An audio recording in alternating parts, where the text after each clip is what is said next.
자, 이번에는 밸브 스프링 장력을 한번 테스트 해 보겠습니다. 자, 앞에 보이는 게 밸브 스프링 장력 테스트기고요. 자, 한번 위쪽으로 한번 쭉 살펴보도록 하겠습니다.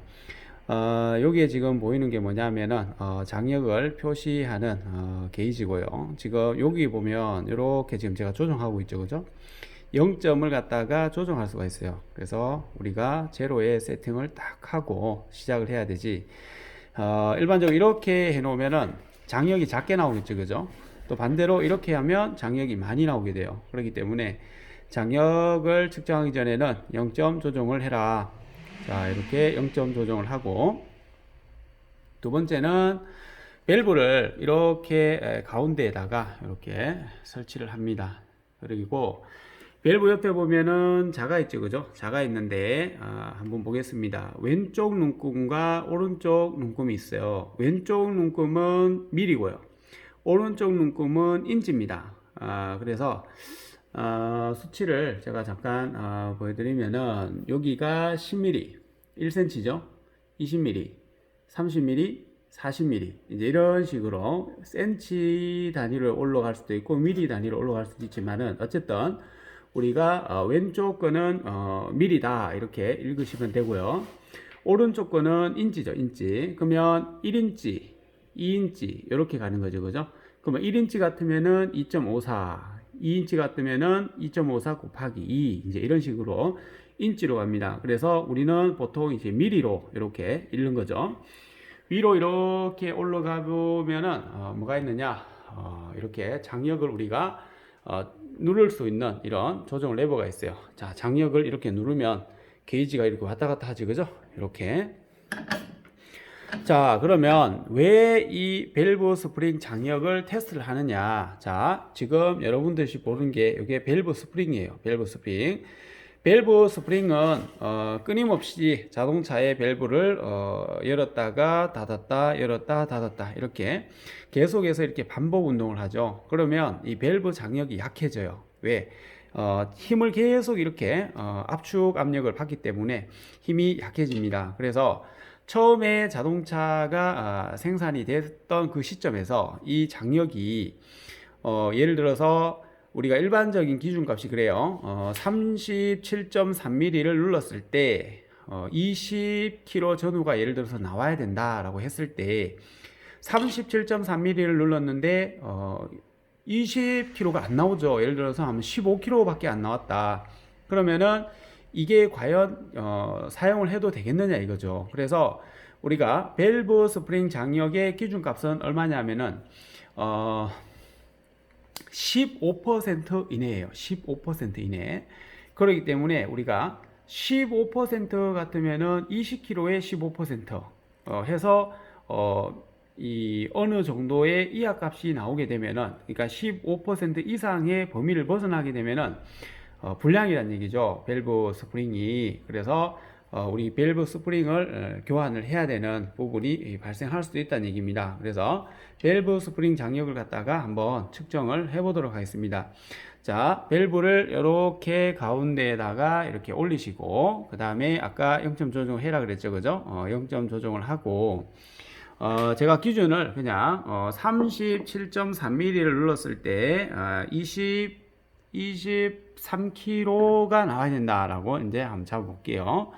자, 지금이 몇 mm냐면 10mm, 20mm, 10mm, 20mm, 30mm, 42mm 정도 되는데 37일 같은 경우에는 지금 10, 20, 30, 35, 30, 한 요 정도 되네요. 요 정도.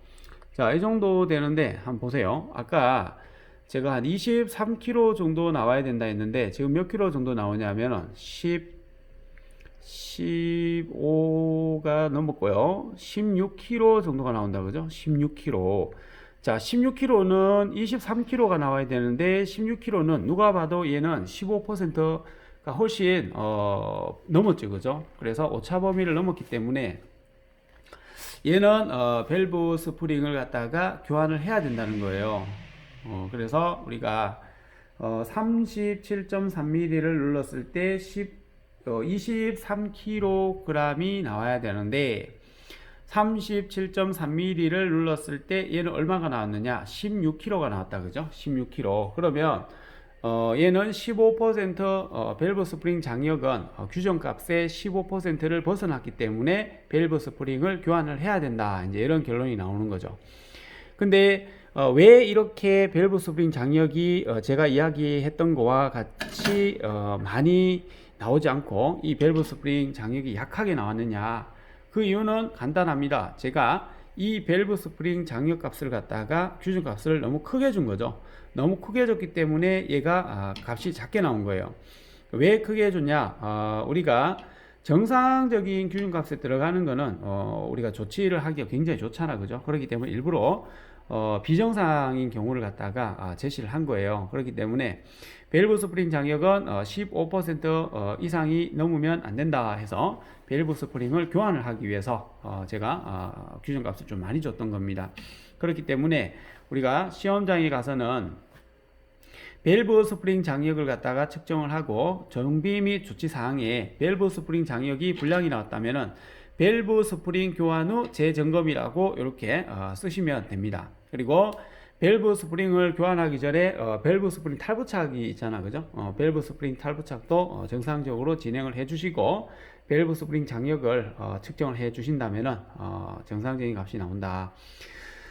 자, 그리고 위에 있는 요게 뭐냐면은 얘는 우리가 고정을 할 수가 있어요. 이렇게. 그래서 예를 들어서 37.3mm를 세팅을 해서 예를 들어서 37.3mm가 여기다. 자, 이만큼 올라왔을 때가 37.3mm다 해서 얘를 고정을 시켜 놓으면은 이제 어떻게 되느냐? 뒤에 시험 보러 오는 사람들이 굳이 37.3mm를 세팅하지 않아도 이렇게 해서 누르면 이게 37.3이에요. 더 이상 안 내려가니까. 그래서 그때 장력을 읽어 주시면 돼요. 그렇기 때문에 이렇게 설정을 해서 하면은 모든 사람이 측정 값이 이제 거의 다 일치하게 될 거예요. 거의 다 이제 같이 이렇게 나와요. 왜?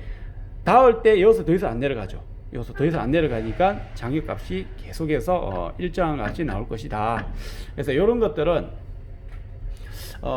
타 시험장에 가서 시험을 치는 경우에는 이걸 조정하기가 좀 힘들고요. 예를 들어서 우리가 이제 검정 중에 자체 검정이라는 시험이 있을 경우에는 이걸 위에 있는 걸 고정시켜 놓으면 모든 사람들이 동일한 값을 갖다가 산출할 수 있는 기본적인 자료가 될 수가 있을 거예요. 자, 이렇게 해서 오늘 밸브 스프링의 장력을 알아봤는데, 자, 우리가 밸브 스프링에 대해서 조금만 더 알아본다면은 이 밸브 스프링은 부등 피치 스프링이라고 합니다. 부등 피치 스프링.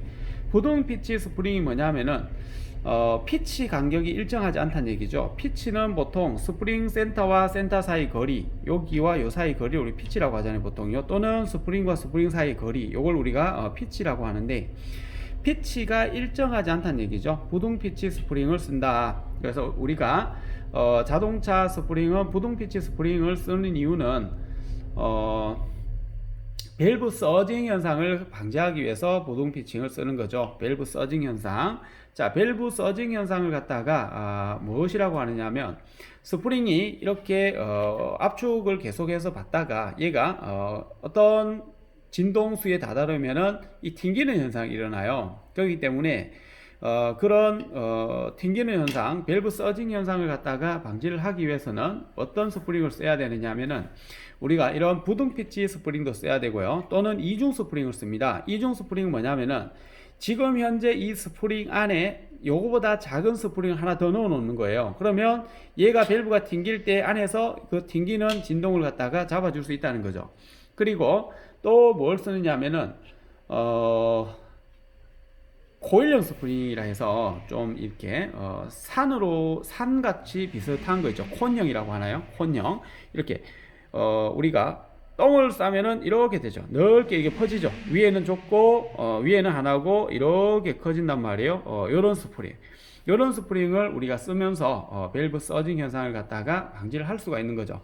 그래서 이 밸브의 이 장력은 결국에는 뭐와 관련이 되느냐 하면은 밸브 장력은 결국에는 얘가 밸브의 어떤 열림과 관련이 있다는 얘기죠. 밸브의 열림량과도 관련이 있다. 그러면은 밸브와 열림량은 또 무엇과 관련이 있느냐?